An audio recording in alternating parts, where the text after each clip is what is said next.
sou a Bianca do Socorro Lima Monteiro Tida, tenho 31 anos, sou mãe da Clarissa, do Enzo e da Jamile. Tive uma gestação normal, né? Passei 9 meses aguardando, muito ansiosa pela Clarissa, né? Já era a segunda filha e não tive nenhuma intercorrência durante a gravidez, tanto é que só descobri da síndrome de Down depois que ela nasceu, né? Até então os exames todos normais, tudo normal.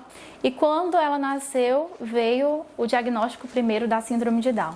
Né? A gente sabia que ia ser desafiador, de cara foi difícil, né? Pra gente digerir tudo isso, porque não foi uma coisa que a gente soube na gravidez e aí foi se preparando, foi uma coisa que, pum, susto, né? E nos pegou de surpresa, mas desde então a gente abraçou essa causa, né? Falando que se a gente não fosse por ela, quem mais seria? Então nós fomos voz, fomos braço, fomos pernas dela e seremos enquanto Deus permitir. E aos 2 anos de vida dela, assim que ela completou 2 anos, eu sempre tive uma rotina muito severa de exames com ela, né? Por conta da síndrome de Down, a gente já fazia exames regularmente nela. Então, em um desses exames, nós descobrimos algumas taxas do sangue dela estavam alteradas.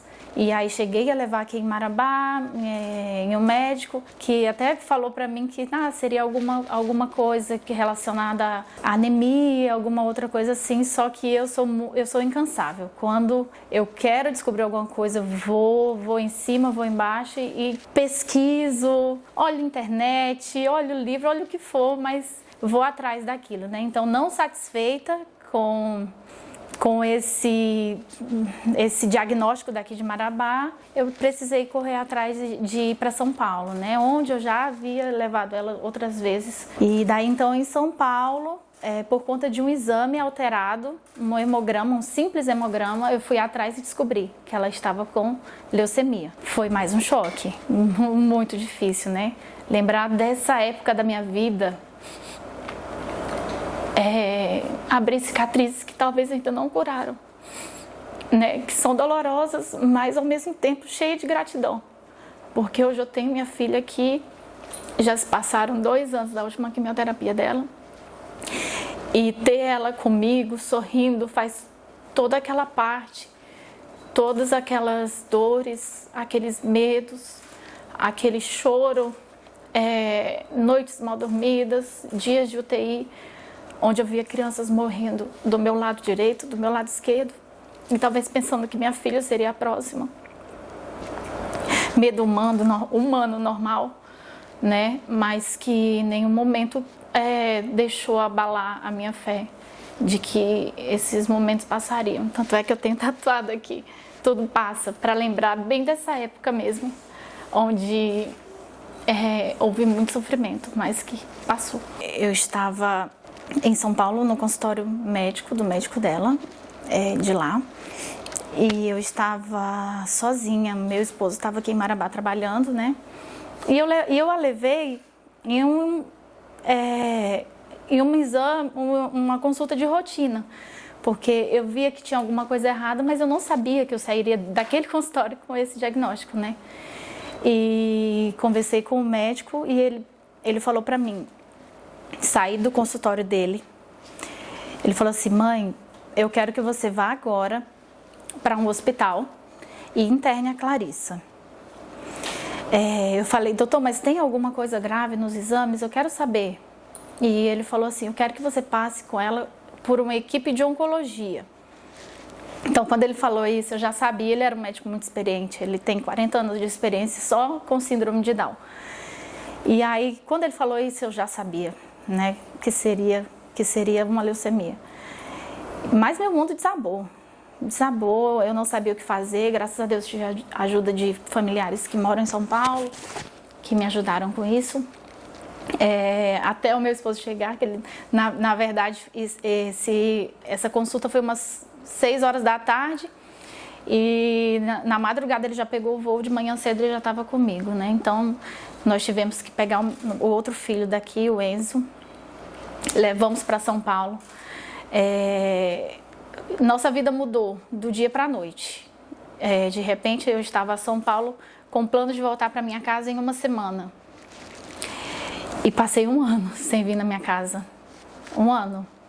1 ano certinho. Vim com 1 ano, que ela estava num período mais tranquilo do tratamento. Mas voltei para São Paulo e fiquei mais 1 ano durante a manutenção dela. Então foram 2 anos de tratamento em São Paulo. Vim na minha casa, depois de 1 ano, passei 15 dias e voltei. E aí viemos de volta com 2 anos de tratamento. Eu digo muito isso, eu digo direto nas redes sociais, alguém que conhece um pouco mais da nossa história, fala: Bianca, nossa, mas como você é forte. Eu falei: não sou. Não sou, em nenhum momento eu fui. Muitas vezes eu fraquejei, muitas vezes a minha fé foi testada, né? Eu digo que a minha força foi ela. Ela é forte, ela é muito forte. Ela suportou coisas que talvez eu não sei se eu suportaria, se fosse comigo, né? Eram intensos os dias no hospital, né? Ela tinha diariamente exames. Teve um dia que ela, por conta da quimioterapia, as veias dela secavam. Teve um dia que ela foi furada 22 vezes, sem conseguir tirar o sangue dela. E precisava ser tirado o sangue naquela hora. Como é que uma mãe fica aí? E aí, imagina só. Mas a gente vira médica, a gente vira enfermeira dentro do hospital.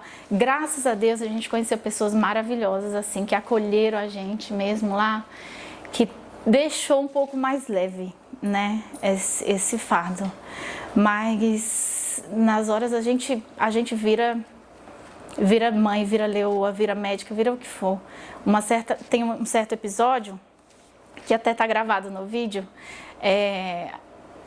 a médica que costumava fazer esse exame nela, que é o exame de mielograma, que faz uma punção no meio da coluna com uma agulha.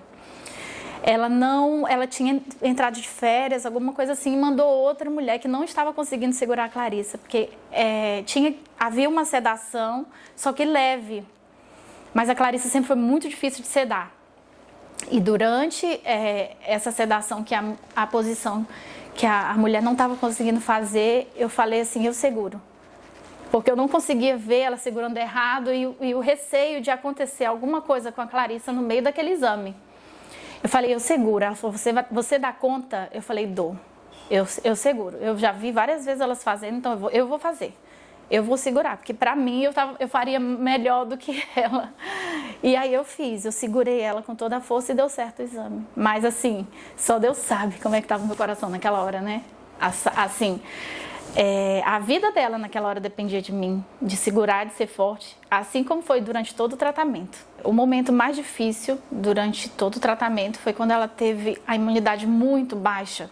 Por exemplo, as nossas plaquetas do sangue, o nosso sangue, o normal dela é ter de 150 a 450 mil, se eu não me engano. A dela chegou a 6 mil, 4 mil. Então a imunidade dela estava muito baixa, o sangue estava muito baixo. A quimioterapia, ela agride tanto as células ruins quanto as boas, né? Isso é um efeito da quimioterapia momentâneo, né? Mas que é para algo bem maior, né? Que é a cura. Mas durante esse período em que a imunidade dela estava muito comprometida, ela teve uma bacteremia, que chamam lá no hospital. O organismo dela não estava com defesa suficiente para sustentar as bactérias do próprio corpo. Todos nós somos cheios de bactérias, então o organismo dela estava sem defesa para sustentar as próprias bactérias dela. E ela começou a entrar em um choque. E aí foi chamado de emergência, levaram ela para a UTI. Ela foi roxinha já, tirada dos meus braços. Desculpa.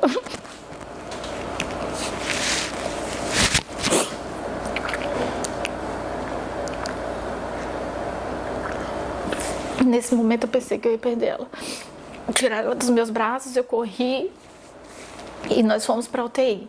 Ela estava tremendo, ela dava como se fosse uma convulsão, E ficava roxa, muito roxinha, tremia. Estava eu e minha tia no hospital junto comigo e nós entramos em desespero, porque nesse momento a gente pensou que talvez ela não superaria. E ela foi para a UTI, começou a tomar antibióticos de amplo Spectro, que é um antibiótico muito mais forte, né, do que os costumados lá no hospital. E ela tomou por 30 dias.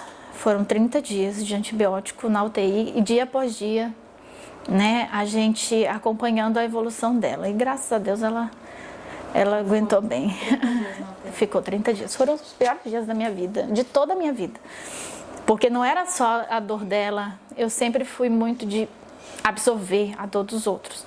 Então, na UTI, além dos dias intensos com a Clarissa, era muito difícil eu olhar para a mãe do lado e ver ela perder um filho. E teve um dia que, no mesmo corredor que eu estava, foram 6 crianças.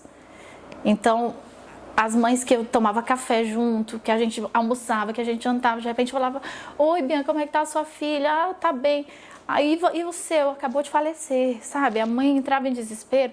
Todas as vezes que eu ouvi um grito, todas as vezes que a gente ouvia um grito ali dentro, de sufoco, de dor, a gente sabia que estava perdendo um bebê.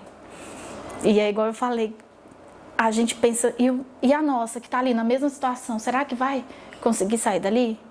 Então, eu digo para todo mundo que o pior lugar para você se estar é dentro de uma UTI, ainda mais pediátrica. A gente sofre, a gente sente muito. Então, eu digo, se você hoje está com saúde, você tem alguma coisa, né, que te deixa triste, que te deixa para baixo, você tem contratempos. Problemas mesmo, só tem quem está dentro de uma UTI, quem está precisando de alguma coisa para viver, quem está lutando pela vida. Esse sim, essa família, essa mãe, esse filho, esse pai, eles têm problemas. Agora, quando não se trata de saúde, o resto é contratempos. 2 anos depois de quimioterapia, veio a cura da Clarissa. Como foi receber a cura? Na verdade, nós ainda estamos nesse processo de cura, porque todo câncer ou leucemia pode se dizer, para mim ela está curada, mas para a medicina existe uma possibilidade desse retorno da leucemia até 5 anos. Então a gente está dentro desse processo de cura. Para mim, dentro do meu coração, ela está curada desde a última quimioterapia. Mas para a medicina existe esse prazo, né? Então a gente faz acompanhamentos mensais com ela, é uma bateria de exames, ela é super forte. Para quem passou por 22 furadas, ela olha hoje em dia para a mulher que vai tirar o sangue dela, olha, dá tchau, manda beijo e ela não derrama uma lágrima. E isso pra gente é um motivo de vitória. Não vou dizer que é angustiante todas as vezes que eu abro o resultado de um exame. Agora não, depois de um tempo, né, a gente vai acostumando.